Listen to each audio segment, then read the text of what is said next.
എല്ലാവർക്കും നമസ്കാരം. 5th സ്റ്റാൻഡേർഡിലെ social സയൻസിന്റെ ഫസ്റ്റ് ടൈം എക്സാമിനേഷന്റെ മോഡൽ ക്വസ്റ്റ്യൻ ആണ് നമ്മൾ ഇന്നിവിടെ ചർച്ച ചെയ്യാൻ പോകുന്നത്. മൊത്തം 8 ആക്ടിവിറ്റികളാണ് ഈ ക്വസ്റ്റ്യൻ പേപ്പറിൽ തന്നിട്ടുള്ളത്. അതിൽ 6 എണ്ണത്തിന്റെ ആൻസർ ആണ് നമ്മൾ എഴുതേണ്ടത്. ഒരു ആക്ടിവിറ്റിക്ക് 5 മാർക്ക് വീതം, 6 ആക്ടിവിറ്റിക്ക് 30 മാർക്കിലാണ് ക്വസ്റ്റ്യൻ തയ്യാറാക്കിയിരിക്കുന്നത്. അപ്പോൾ നമുക്ക് നേരെ ക്വസ്റ്റ്യനിലേക്ക് കടക്കാം. Activity 1 village life. അതിന്റെ A question: Imagine that you are traveling with friends to Peely's village. Write a note about the sites that impressed you during the visit. അതായത് നിങ്ങൾ എല്ലാവരും കൂടി പീലിയുടെ വില്ലേജിലേക്ക് ഒരു യാത്ര പോവുകയാണ്. അവിടെ നിങ്ങൾ കണ്ട സൈറ്റ് നിങ്ങൾക്ക് ഇംപ്രസ് ആയിട്ടുണ്ടെങ്കിൽ അതിനെപ്പറ്റിയുള്ള ഒരു കുറിപ്പ് എഴുതാനാണ് പറഞ്ഞിരിക്കുന്നത്.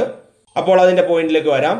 Peeli's village is very calm and beautiful. പീലിയുടെ വില്ലേജ് വളരെ കാമും ബ്യൂട്ടിഫുള്ളുമാണ്, ശാന്തവും സുന്ദരവുമാണ്. There are many ponds. Children learn to swim in these ponds. അതായത് അവിടെ ഒരുപാട് പോണ്ടുകളുണ്ട്, കുളങ്ങളുണ്ട്. അവിടെയൊക്കെ കുട്ടികൾ നീന്തൽ പഠിക്കുന്നു. There are different kinds of festivals. അവിടെ പലതരത്തിലുള്ള ഫെസ്റ്റിവൽസുകളുണ്ട്. There are many paddy fields. Bull surfing competitions are held in these fields that have been plowed for the second crop after festivals. അവിടെ ഒരുപാട് പാഡി ഫീൽഡുകളും നെൽവയലുകളും കാളയോട്ട മത്സരങ്ങളും ഒക്കെ നടക്കുന്നുണ്ട്. രണ്ടാമത്തെ വിളയ്ക്ക് വേണ്ടിയിട്ട് കണ്ടങ്ങളൊക്കെ ഉഴുതുമറിക്കുന്നതിന്റെ ഭാഗമായിട്ടുള്ള ഒരു ഉത്സവമാണ് ഇത്. There are weekly markets to buy and sell the locally produced goods. ലോക്കലായിട്ട് അവിടെ നിർമ്മിക്കപ്പെടുന്ന സാധനങ്ങളിലേക്ക്, അല്ലെങ്കിൽ അവരവിടെ കൃഷി ചെയ്യപ്പെടുന്നതോ അല്ലെങ്കിൽ നിർമ്മിക്കുന്നതോ ഒക്കെ ആയിട്ടുള്ള സാധനങ്ങൾ വിൽക്കുന്നതിന് വേണ്ടിയിട്ടുള്ള ആഴ്ച ചന്തകളൊക്കെ ഉണ്ട്. These sites of Peely's village were a good experience for me and my friends. ഈ പീലിയുടെ വില്ലേജിലെ ഈ കാഴ്ചകളൊക്കെ ഞങ്ങൾക്ക് ഒരു നല്ല അനുഭവം ആയിരുന്നു. V really enjoyed the beauty and peacefulness of the village. ഞങ്ങൾ ഇവിടുത്തെ ബ്യൂട്ടിയും സൗന്ദര്യവും ശാന്തതയും ഒക്കെ ഞങ്ങൾ എൻജോയ് ചെയ്തു. അപ്പോൾ ഇത്രയുമാണ് അതിന്റെ ആൻസർ ആയിട്ട് പറഞ്ഞിരിക്കുന്നത്. ഇത്രയും എഴുതേണ്ട, 2-3 പോയിന്റുകളൊക്കെ എഴുതാൻ മതി. അപ്പോൾ B question: There are many festivals that taken place in your area. Write the name of 2 festivals related to agriculture. കൃഷിയുമായി ബന്ധപ്പെട്ട 2 ഫെസ്റ്റിവലിന്റെ പേര് എഴുതാനാണ് പറഞ്ഞിരിക്കുന്നത്. ഒരുപാട് ഫെസ്റ്റിവൽ നമ്മുടെ നാടുകളിലൊക്കെ ഉണ്ട്. അതിൽ കൃഷിയുമായി ബന്ധപ്പെട്ട 2 ഫെസ്റ്റിവൽ. കൃഷിയുമായി ബന്ധപ്പെട്ട 2 ഫെസ്റ്റിവൽ എന്ന് പറയുന്നത് ഓണവും വിഷുവുമാണ്. അടുത്തതായി ആക്ടിവിറ്റി 2 റൂറൽ അർബൻ ഡിഫറൻസസ്. അതായത് റൂറലും അർബനും തമ്മിലുള്ള വ്യത്യാസങ്ങൾ. അതിന്റെ എ ക്വസ്റ്റ്യൻ നോക്കിയാട്ടെ. A child who went to see the city from the village school comes home and tells their mother about the experience in the city. Write down any 2 of these experience. അതായത് ഒരു കുട്ടി വില്ലേജിൽ നിന്നും city കാണാനായി എത്തി. അവിടെ ആ കുട്ടി കണ്ട കാര്യങ്ങളൊക്കെ അമ്മയോട് ചെന്ന് പറഞ്ഞു. അപ്പോൾ അവിടെ 2 എക്സ്പീരിയൻസ്, അതായത് ഈ പറഞ്ഞ 2 കാര്യങ്ങൾ എന്തൊക്കെയാണ് എന്ന് എഴുതാനാണ് പറഞ്ഞിരിക്കുന്നത്. അതായത് അതിന്റെ സിറ്റിയുടെ പ്രത്യേകത എന്താണ് എന്നാണ് നമ്മളോട് ചോദിച്ചിരിക്കുന്നത്. അത്രയേ ഉള്ളൂ ചോദ്യത്തിന്റെ അർത്ഥം. The city has wide roads. സിറ്റിക്ക് എന്തുണ്ട്? വൈഡ് റോഡുകളുണ്ട്, വിശാലമായ റോഡുകളുണ്ട്. There is heavy traffic and huge buildings. അവിടെ ഭയങ്കരമായ ട്രാഫിക്കും വലിയ ബിൽഡിങ്ങുകളുമാണ്. There is no fields and hills. അവിടെ കണ്ടങ്ങളും കുന്നുകളും ഇല്ല. The people are very busy. അവിടുത്തെ ആളുകളൊക്കെ എന്താണ്? വളരെ ബിസിയാണ്, വളരെ തിരക്കുള്ളവരാണ്. അപ്പോൾ ഇവിടെ 4 പോയിന്റ് നമ്മൾ പറഞ്ഞിട്ടുണ്ട്. അതിൽ 2 എണ്ണം എഴുതാനാണ് ചോദിച്ചിരിക്കുന്നത്. അപ്പോൾ ബി ക്വസ്റ്റ്യൻ നോക്കാം. Where is the native place of Chameli? ചമേലിയുടെ നേറ്റീവ് പ്ലേസ് എവിടെയാണ്? അതിന്റെ ആൻസർ ആസാം.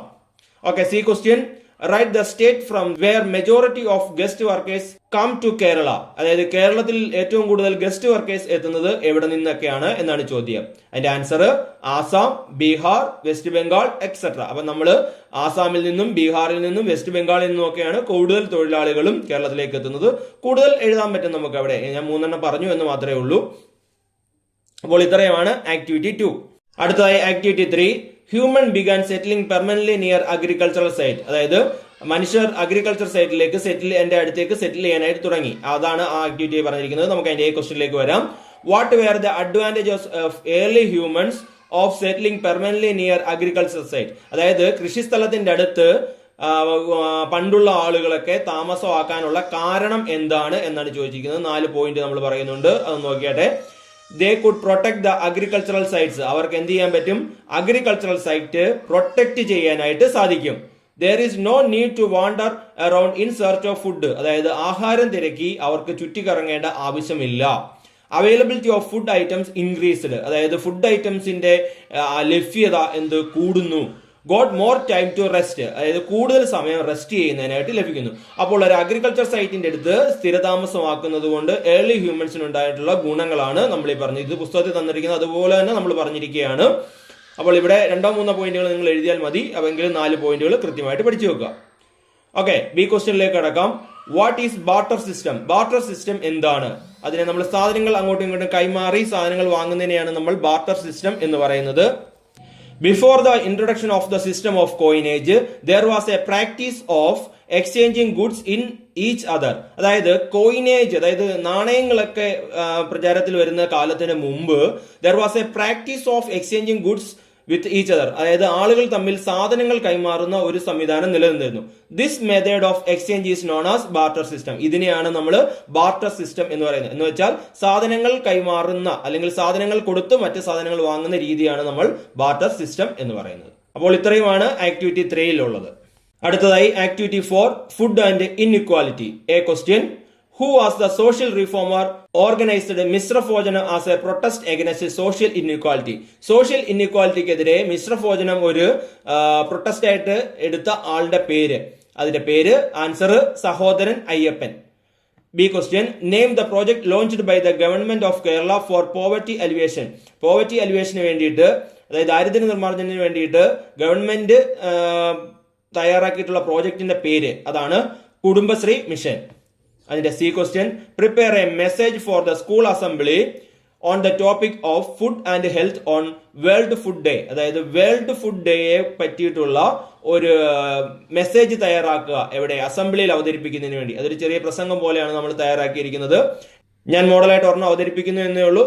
നിങ്ങൾക്ക് വേറൊരെണ്ണം വേണമെങ്കിലും തയ്യാറാക്കി എഴുതാവുന്നേ ഉള്ളൂ. അപ്പൊ അതിന്റെ കണ്ടന്റ് ഇതാണ്, food and health on world food day. Okay, ആൻസറിലേക്ക് വരാം.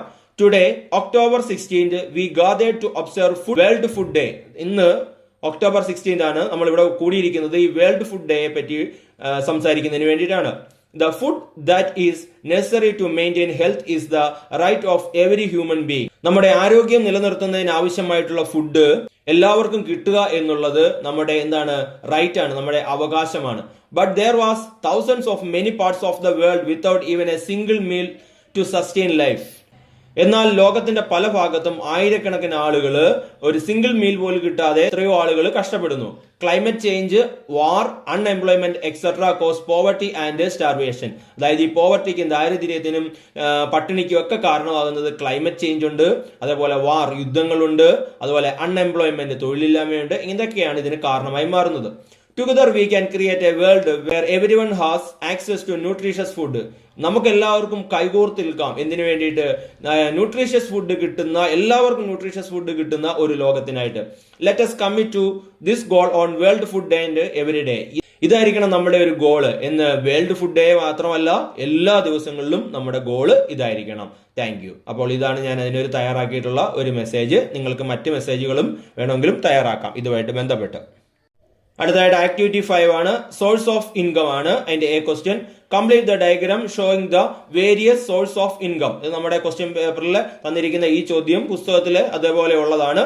സോഴ്സ് ഓഫ് ഇൻകം ഏതൊക്കെയാണ് എന്നാണ് ചോദിച്ചിരിക്കുന്നത്. ഇവിടെ 2 എണ്ണം തന്നിട്ടുണ്ട്, എംപ്ലോയ്മെന്റ്, ബാങ്ക് ഇൻവെസ്റ്റ്മെന്റ്. അടുത്തായിട്ട് agriculture, business, assets, stock investment. ഇതൊക്കെ സോഴ്സ് ഓഫ് ഇൻകങ്ങളാണ്. അതിന്റെ B question, write a note on the difference between agricultural employments and non agricultural employments. Agricultural എംപ്ലോയ്മെന്റും നോൺ അഗ്രികൾച്ചറൽ എംപ്ലോയ്മെന്റും തമ്മിലുള്ള ഡിഫറൻസ് എന്താണ് എന്നാണ് ബി ക്വസ്റ്റ്യൻ. അപ്പൊ അഗ്രികൾച്ചറൽ എംപ്ലോയ്മെന്റ് എന്താണെന്ന് നോക്കാം. Agricultural employment is the work done using the natural resource. Natural resource, പ്രകൃതിയിൽ നിന്ന് ലഭിക്കുന്ന വിഭവങ്ങൾ ഉപയോഗിച്ചുകൊണ്ട് നടത്തുന്ന എംപ്ലോയ്മെന്റിനെയാണ് അഗ്രികൾച്ചർ എംപ്ലോയ്മെന്റ് എന്ന് പറയുന്നത്. Example, cultivation of plants for food, ആഹാരത്തിന് വേണ്ടിയിട്ട് ചെടികൾ കൾട്ടിവേറ്റ് ചെയ്യുക. ഫൈബർ പ്രൊഡക്ഷൻ, നാരുൽപാദനം. ആനിമൽ ഹസ്ബൻഡറി, കന്നുകാലി വളർത്തൽ. പിസികൾച്ചർ, മത്സ്യകൃഷി etcetera. Non agricultural employments, all kind of employments that are not included in agricultural employment can be considered as non agricultural employment. അതായത് എല്ലാ എംപ്ലോയ്മെന്റുകളും, അതായത് അഗ്രികൾച്ചറൽ എംപ്ലോയ്മെന്റിൽ വരാത്ത എല്ലാ എംപ്ലോയ്മെന്റുകളും എന്താണ്? നോൺ അഗ്രികൾച്ചറൽ എംപ്ലോയ്മെന്റ് ആണ്. Example, different types of services and employments related to industrial production. Industrial production ബന്ധപ്പെട്ടുള്ള സർവീസുകളും എംപ്ലോയ്മെന്റുകളും, manufacturing of clothes വസ്ത്രനിർമ്മാണം, construction വീടുകളുടെയൊക്കെ നിർമ്മാണങ്ങൾ, ബിസിനസ്, ബാങ്കിങ്, ടീച്ചിങ്, ട്രാൻസ്പോർട്ടേഷൻ എന്ന് പറയുന്നത് ഗതാഗതമാണ്, ആൻഡ് വർക്ക് ഇൻ ഫാക്ടറിയിലെ ജോലി. ഇതെല്ലാം എന്താണ്? നോൺ അഗ്രികൾച്ചറൽ എംപ്ലോയ്മെന്റ്സ് ആണ്. അപ്പോൾ ഇത്രയാണ് ആക്ടിവിറ്റി 5. അടുത്തതായി ആക്ടിവിറ്റി 6 സെൽഫ് എംപ്ലോയ്മെന്റ് ആണ്. അതിന്റെ A question, given below are the self employment scheme, identify the beneficiaries of each scheme and complete the list. അവിടെ താഴെ ഒരു ലിസ്റ്റ് വന്നിരിക്കുന്നു. അതിനകത്ത് സെൽഫ് എംപ്ലോയ്മെന്റ് സ്കീമുകളാണ്. ഇതിന്റെ ബെനിഫിഷ്യറീസ് ആരൊക്കെയാണ് എന്നാണ് നമുക്ക് എഴുതേണ്ടത്. അതും പുസ്തകത്തിലുള്ളതാണ്. അപ്പോൾ ചോദ്യം വായിക്കാം. Self employment scheme, Navajeevan project, Kaivalya, Saranya. അപ്പോൾ നമുക്ക് നോക്കാം ആൻസറിലേക്ക്. Navajeevan project senior citizens, Kaivalya people with disabilities, Saranya women. അതിന്റെ B question, write down any 2 characteristics of self employment enterprises. അതായത് സെൽഫ് എംപ്ലോയ്മെന്റ് എന്റർപ്രൈസസിന്റെ 2 ക്യാരക്ടറിസ്റ്റിക്സ് ആണ് ചോദിച്ചിരിക്കുന്നത്. നമുക്കൊരു 3 വരെ നോക്കാം. ഒന്നാമത്തെ answer, individuals can earn through self employment without depending on others. അതായത് ഇൻഡിവിജ്വൽസിന്, വ്യക്തികൾക്ക് അവർക്ക് സ്വന്തമായിട്ട് തന്നെ ഏണിങ്സ് ഉണ്ടാക്കാം, ആരെയും ഡിപ്പെൻഡ് ചെയ്യാതെ. അടുത്ത രണ്ടാമത്തെ point, bring new ideas and products to market. പുതിയ ഐഡിയകളും പ്രോഡക്റ്റുകളുമൊക്കെ, ഉൽപ്പന്നങ്ങളുമൊക്കെ മാർക്കറ്റിലേക്ക് കൊണ്ടുവരാം. അടുത്ത മൂന്നാമത്തെ point, turn your passion into a career. നിങ്ങളുടെ പാഷനെ നിങ്ങൾക്കൊരു കരിയറാക്കി മാറ്റാൻ പറ്റും. അപ്പോൾ ഇത് ഇത്രയുമാണ് സെൽഫ് എംപ്ലോയ്മെൻറ്റിൻ്റെ ക്യാരക്ടറിസ്റ്റിക്സ്. അപ്പോൾ ഇത് 2 ചോദിച്ചിരിക്കുന്നത്, 3 വരെ നമ്മൾ ആൻസർ എഴുതിയിട്ടുണ്ട്. അപ്പോൾ ഇത്രയുമാണ് ആക്ടിവിറ്റി 6. ആക്ടിവിറ്റി 7, അതിൻ്റെ A question, prepare a note on the progress of cloth manufacturing. Cloth മാനുഫാക്ചറിങ്ങിന്റെ പുരോഗതിയെ പറ്റി ഒരു നോട്ട് തയ്യാറാക്കാനാണ് ചോദ്യം. ആൻസർ നോക്കാം. In the early days clothes were made by hands using yarns from cotton and jute. ജൂട്ടിൽ നിന്നും, ചണത്തിൽ നിന്നും, കോട്ടണിൽ നിന്നും ലഭിക്കുന്ന നൂല് ഉപയോഗിച്ചുകൊണ്ട്, കൈകൾ ഉപയോഗിച്ചുകൊണ്ടാണ് വസ്ത്രങ്ങൾ നിർമ്മിച്ചിരുന്നത് പണ്ട് കാലത്ത്. They realized that clothes woven from yarns were better than animal skin. Animal സ്കിന്നിനേക്കാൾ, മൃഗങ്ങളുടെ തോലിനേക്കാൾ നല്ലത് ഇതുപോലെ നെയ്തെടുത്ത വസ്ത്രങ്ങളാണ് എന്ന് അവർക്ക് മനസ്സിലായി. This led to spread of woven clothes. ഇത് വോവൻ ക്ലോത്ത്സിന്റെ, അതായത് നെയ്ത്ത് വസ്ത്രങ്ങളുടെ വ്യാപനത്തിന് കാരണമായി. The method of making cloth using wooden looms was developed later. അതായത് പിന്നീട് വുഡൻ ലൂമുകൾ, തടി കൊണ്ടുള്ള തറികൾ കണ്ടെത്തി. അതോടുകൂടി എന്ത് ചെയ്തു? വസ്ത്രങ്ങളുടെ നിർമ്മാണം വീണ്ടും കൂടി. This helped to increase the spread of weaving. ഇത് വസ്ത്രനിർമ്മാണത്തിന്റെ സ്പ്രെഡിന് കാരണമായി. The invention of handloom was breakthrough in the field of cloth manufacturing. Cloth മാനുഫാക്ചറിംഗിലെ ഒരു ബ്രേക്ക് ത്രൂ എന്ന് പറയുന്നത് ഹാൻഡ്ലൂമുകളുടെ, കൈത്തറികളുടെ കണ്ടുപിടുത്തം ആണ്. Clothes were coloured with dye made from indigo plants. അതായത് തുണികൾക്ക് വേണ്ട നിറങ്ങളൊക്കെ നൽകിയിരുന്നത് ഇൻഡിഗോ പ്ലാന്റ്സിൽ നിന്നാണ്. ഇൻഡിഗോ എന്ന് പറയുന്ന ചെടിയിൽ നിന്നാണ് ഇതിന് വേണ്ട നിറങ്ങൾക്ക് വേണ്ട സാധനങ്ങളൊക്കെ എടുത്തിരുന്നത്. The technique of weaving become more popular over the years. വർഷങ്ങൾ കഴിയും തോറും ഈ വസ്ത്രങ്ങൾ നിർമ്മിക്കുന്ന ടെക്നിക്ക് മോർ പോപ്പുലർ ആയി, കൂടുതൽ പ്രചാരത്തിലേക്ക് വന്നു. The handloom was later replaced by power loom and artificial dyes began to used to color clothes. അതായത് പിന്നീട് ഹാൻഡ്ലൂമുകൾ പവർ ലൂമുകൾക്ക് വഴിമാറി, പവർ ലൂമുകളായി വന്നു. കൈത്തറികൾ മെഷീനിൽ പ്രവർത്തിക്കുന്ന ലൂമുകളിലേക്ക് മാറി. അതുപോലെ തന്നെ ആർട്ടിഫിഷ്യൽ ഡൈസുകൾ ഉപയോഗിക്കാൻ തുടങ്ങി. കൃത്രിമ നിറങ്ങളൊക്കെ വസ്ത്രങ്ങളിൽ ഉപയോഗിക്കാൻ തുടങ്ങി. ഇതാണ് അതിന്റെ answer. B question, changes brought by the use of machinery in manufacturing of cloth, write any two. അതായത് വസ്ത്രങ്ങളുടെ നിർമ്മാണത്തിൽ മിഷനറികളൊക്കെ വരാൻ തുടങ്ങി. അതിനകത്ത് എന്തൊക്കെ മാറ്റങ്ങളാണ് ഉണ്ടായത്? റൈറ്റ് എനി ടു, 2 എഴുതാനാണ് പറഞ്ഞിരിക്കുന്നത്. ദ ഇൻവെൻഷൻ ഓഫ് ഹാൻഡ്ലൂം, അതായത് ഹാൻഡ്ലൂമിന്റെ കണ്ടുപിടുത്തം, കൈത്തറിയുടെ കണ്ടുപിടുത്തം, അതൊരു മാറ്റമാണ്. The invention of spinning Jenny, spinning ജെന്നിയുടെ കണ്ടെത്തൽ, അതും വസ്ത്രനിർമ്മാണത്തിലെ ഒരു വലിയ മാറ്റമാണ്. Handloom replaced by the power loom, ഹാൻഡ്ലൂമുകൾ പവർ ലൂമായിട്ട് റീപ്ലേസ് ചെയ്തതും വസ്ത്രനിർമ്മാണത്തിലെ ഒരു നാഴികക്കല്ലാണ്. അപ്പോൾ ഇത്രയാണ് 7ാമത്തെ ആക്ടിവിറ്റി. അടുത്തതായി activity 8, cloth as a weapon of agitation.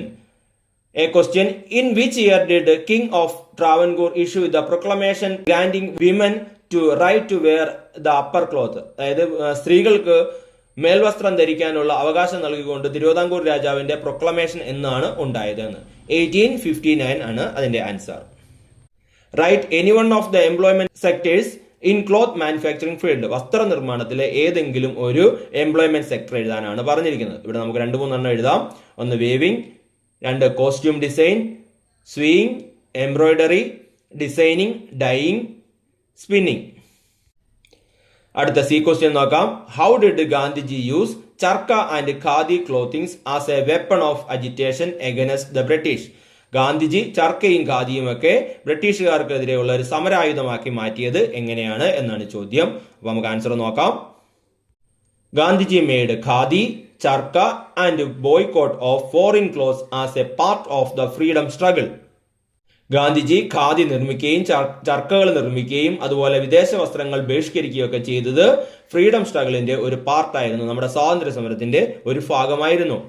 He encouraged khadi clothes made by spinning in the charkha. അതായത് ചർക്കയിൽ നൂൽ നൂർത്തുണ്ടാക്കുന്ന ഖാദി വസ്ത്രങ്ങൾ അദ്ദേഹം പ്രോത്സാഹിപ്പിച്ചു. He exhorted people to wear khadi clothes. ആളുകളെ ഖാദി വസ്ത്രങ്ങൾ ഇടാൻ അദ്ദേഹം പ്രേരിപ്പിച്ചു. Gandhiji demanded to boycott foreign clothes by making and wearing indigenous clothes. Gandhiji വിദേശ വസ്ത്രങ്ങൾ ബഹിഷ്കരിക്കാനും നമ്മുടെ ഖാദി വസ്ത്രങ്ങളൊക്കെ ധരിക്കുന്നതിന് വേണ്ടിയിട്ടും തദ്ദേശീയമായി നിർമ്മിക്കുന്ന വസ്ത്രങ്ങളൊക്കെ ധരിക്കുന്നതിന് വേണ്ടിയിട്ടും ഒക്കെ ഉള്ള നിർദ്ദേശങ്ങൾ നൽകി. Gandhiji turned the freedom struggle into a mass movement by making clothes as a weapon of struggle. Gandhiji freedom സ്ട്രഗിളിനെ ഒരു വലിയ മാസ് മൂവ്മെന്റ് ആക്കി മാറ്റി. എങ്ങനെ? ക്ലോത്ത്സ് ഒരു വെപ്പണായി സ്വീകരിച്ചുകൊണ്ട്. Charkha become a symbol of swadeshi movement in Indian freedom struggle. Indian freedom സ്ട്രഗിളിൽ ഒരു സ്വദേശി മൂവ്മെന്റിന്റെ സിംബൽ ആയിട്ട് ചർക്ക മാറി. അതാണ് ഗാന്ധിജി ചർക്കയൊക്കെ ഉപയോഗിക്കുന്ന പടമാണ് നമ്മൾ എപ്പോഴും കാണാറുള്ളത്. അടുത്ത point, wearing khadi clothes and khadi cap become the symbol of patriotism. അതായത് ദേശസ്നേഹത്തിന്റെ ഒരു സിംബലായിട്ട് ഖാദി വസ്ത്രങ്ങളും ഖാദി തൊപ്പികളും ഒക്കെ മാറി. അപ്പോൾ ഇതാണ് ഗാന്ധിജി ചർക്കയും ഖാദിയും ഒക്കെ തന്റെ സമരായുധമാക്കി മാറ്റിയത് എങ്ങനെയാണ് എന്നുള്ള ചോദ്യത്തിന്റെ ഉത്തരം. അപ്പോൾ ഇത്രയുമാണ് നമ്മുടെ ഈ ക്വസ്റ്റിനകത്ത് പറഞ്ഞിരിക്കുന്നത്. 8 ആക്ടിവിറ്റികളാണ് തന്നിരിക്കുന്നത്. ഞാൻ നേരത്തെ പറഞ്ഞു നമുക്ക് 6 എണ്ണം എഴുതിയാൽ മതി, എങ്കിലും 8 എണ്ണവും നമ്മൾ പഠിച്ചു വെക്കുക. അപ്പോൾ ഇത്രയും പറഞ്ഞ കാര്യങ്ങളൊക്കെ നിങ്ങൾക്ക് മനസ്സിലായി എന്ന് ഞാൻ വിശ്വസിക്കുന്നു. നിങ്ങളുടെ അഭിപ്രായങ്ങളും നിർദ്ദേശങ്ങളും കമന്റായിട്ട് രേഖപ്പെടുത്തുക. പരീക്ഷകൾക്ക് പോകുന്നതിന് മുമ്പ് ഇതുകൂടി പരിശോധിച്ചിട്ട് പോകുന്നത് നിങ്ങൾക്ക് നല്ലതായിരിക്കും, പരീക്ഷകൾക്ക് ഗുണം ചെയ്യും. എല്ലാവർക്കും നന്ദി, നമസ്കാരം.